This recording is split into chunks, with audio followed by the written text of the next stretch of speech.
Hi students. Today's topic we are going to discuss regarding ventricular septal defect. As a continuation of atrial septal defect, next we are moving to the ventricular septal defect. So what is ventricular septal defect?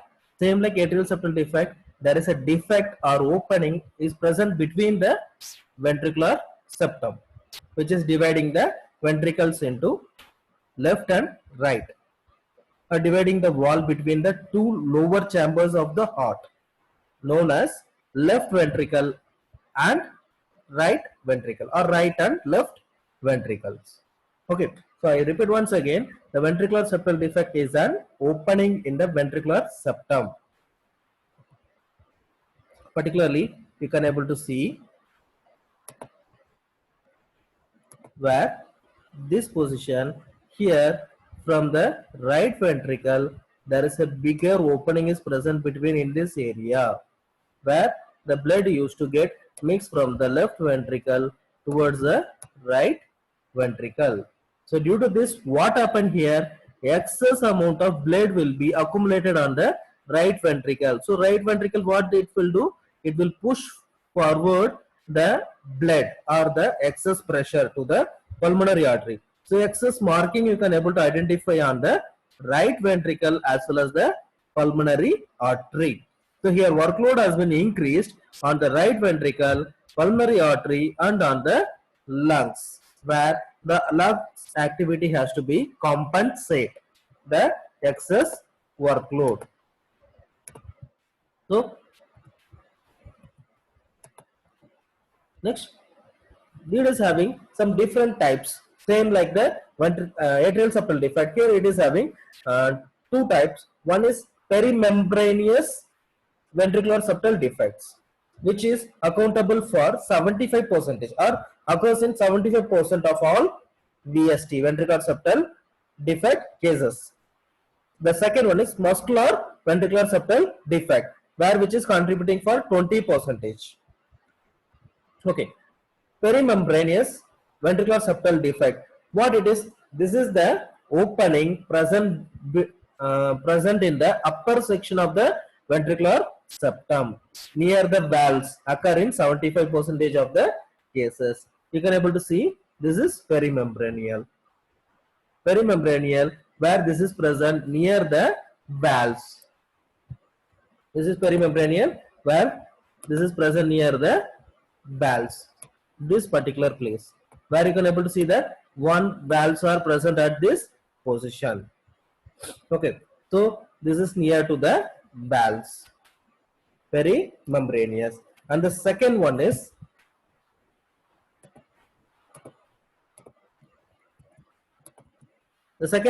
muscular, an opening in the lower section of the ventricular septum, occurs in the up to 20% of the cases. So you can able to see here at the muscular point, you can able to see this is at the muscular point. Then you can able to see here, you can able to see these areas. So 1, 2, 3. So over the muscular point, where it has to be covered and the support this one, where the septal muscular areas has been having the defect at the lower position, which is giving a contribution of 20%. 20%.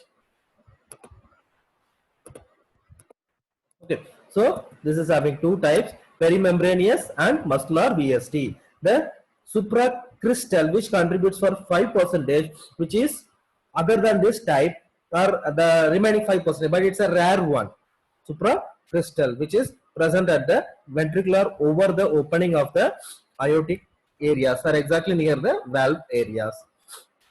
Okay, so moving on to the causes. The first and foremost, if you are seeing, it is a congenital defect. So the majority of the causes are idiopathic or unknown. Then second, what we can able to see? Second, we can able to see that atrial septal defect occurs when the partitioning process does not occur completely, leaving an opening in the atrial septum. So premature infants, same like that. So due to this, the same problem will be present in this ventricular septal defect also. So where the septum is not completely leading further towards the lower position. So lower position will be formed in a form of incomplete layer of ventricular septum. Then prematurity or premature infants. Infants born to a mother who had rubella or first trimester of during the first trimester of pregnancy. Then tetragenic effect of drugs and alcohol. The gene or chromosomal abnormality. Same causes like atrial septal defect. Here also we are same process, same like atrial septal defect. Once again for the ventricular septal defect also causes are unknown. Ventricular septal defect occurs when the partitional process does not occur completely. Then premature infants, then infant born to a mother who is having an infection during first trimester, then tetragenic effect of drugs and alcohol during the time of pregnancies, then gene or chromosomal abnormality. Moving on to the signs and symptoms. If the ventricular septal defects, the signs and symptoms, particularly the septal defect is small, usually it will be having asymptomatic. Then high possibility are there for spontaneous closure rate during the first year of life of the infant. Okay, so if it is small, spontaneous closure chances are there. The next, if it is large, moderate to large, the possibility are there. The child surely will have a congestive heart failure as soon as the child is growing on. As the child is growing on, possibility are there, more problem for the heart. So which leads to congestive heart failure because the valves defect is start to get enlarged. The size start to get increase. So automatically the problem also increases. The next, the child is having tachypnea, trying to compensate the level of pressure which is excreted from the right ventricle via the pulmonary artery reaches the lungs. So the lungs try to compensate the function excess blood is reaching. The next, excessive sweating is present due to excess workload. The next, frequent upper respiratory tract infections. Frequent upper respiratory tract infection due to the excess functioning of the respiratory tract, as well as the child won't get proper or sufficient amount of oxygen supply as well as nutrition supply. Poor weight gain. The next, decreased exercise tolerance. Decreased exercise tolerance. Same like atrial septal defect, ventricular septal defect also having similarity of signs and symptoms. Next, same as it is diagnostic evaluation. If you are coming for the diagnostic evaluation, the first and foremost on the physical examination, the nurse used to identify an auscultation, harsh systolic regurgitation murmur heard at the left lower sternal border. In atrial septal is it is upper sternal border, and here it is left lower sternal border. Left lower sternal border. Okay, so here the murmur sound we used to get, and this is the fine feature where you can able to identify in the physical examination. Then moving on to the chest X-ray. On the chest X-ray, you can able to see there is a cardiomegaly or enlargement of the heart size. The heart size has been enlarged. Then changes that takes place in the lungs due to extra blood flow. Okay, so due to that, what happened? Right side would get hypertrophy due to excess blood is accumulated. The heart is try to compensate. So excess pumping of the heart functioning, automatically the ventricles used to get hypertrophy. Then excess marking on the pulmonary. This both will be there. So automatically the right side of the heart used to get enlarged. So particularly on the right side, because blood directly from the left ventricle maximum will mix over the right ventricle. The next, electrocardiogram. ECG shows biventricular hypertrophy. The readings will be over, particularly over the ventricular functioning, where it shows the variations, particularly towards the right one. The next, echocardiogram. Over the echocardiogram, you can able to identify exactly the size, number and site of the defect. Estimate the pulmonary artery pressure also, which is going to give us how much pressure is excreted by the pulmonary artery towards the lungs. That also it will be detecting. Then cardiac catheterization, it's not only for diagnosis, this will be used as a treatment procedure where with the closure device we can able to solve the problem. Further, they are using the cardiac catheterization. So cardiac catheterization is used with the preference of the large veins. Example, femoral veins. From the femoral veins, they will approach the heart. Then from there, directly it will reach towards the left ventricle of the heart.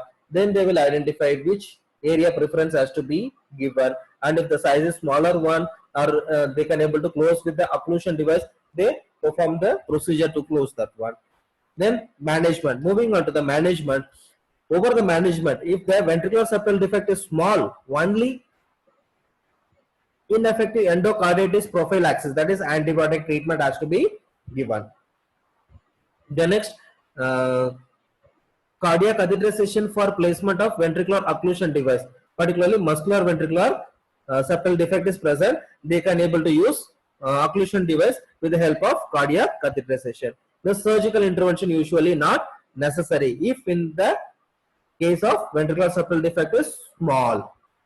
Okay, so antibiotic will be given, then supportive measures for the heart like digoxins and other medications, then cardiac catheterization with the help of cardiac catheterization. If it is small and it is belongs to muscular category of ventricular septal defect, they will approach occlusion device. Then surgical intervention usually not necessary for small ventricular septal defects, and possibility are there spontaneous closure within 1 year. The next, moderate to large ventricular septal defect, the first supporting medications will be given digoxin and diuretics, anti-congestive therapy. Then ineffective or infective endocarditis prophylaxis, antibiotics will be given. Then avoid oxygen. The next, why you want to avoid oxygen? Because already maximum number of pressure is present on the lungs, and lungs also trying to compensate the workload, where if you are administering excess amount of oxygen, over accumulation of oxygen will be there, because oxygen was circulating inside the body.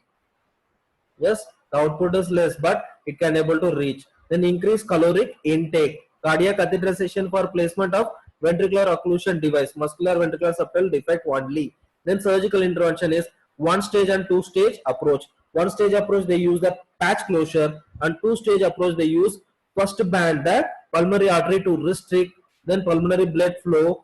First is the pulmonary artery that has to be restricted, and second is the patch closure and remove the pulmonary artery band. First they will restrict the pulmonary artery by closing that one, then they will solve the problem of the ventricular septal defect, the patch will be closed. After that, once again the pulmonary artery band will be removed.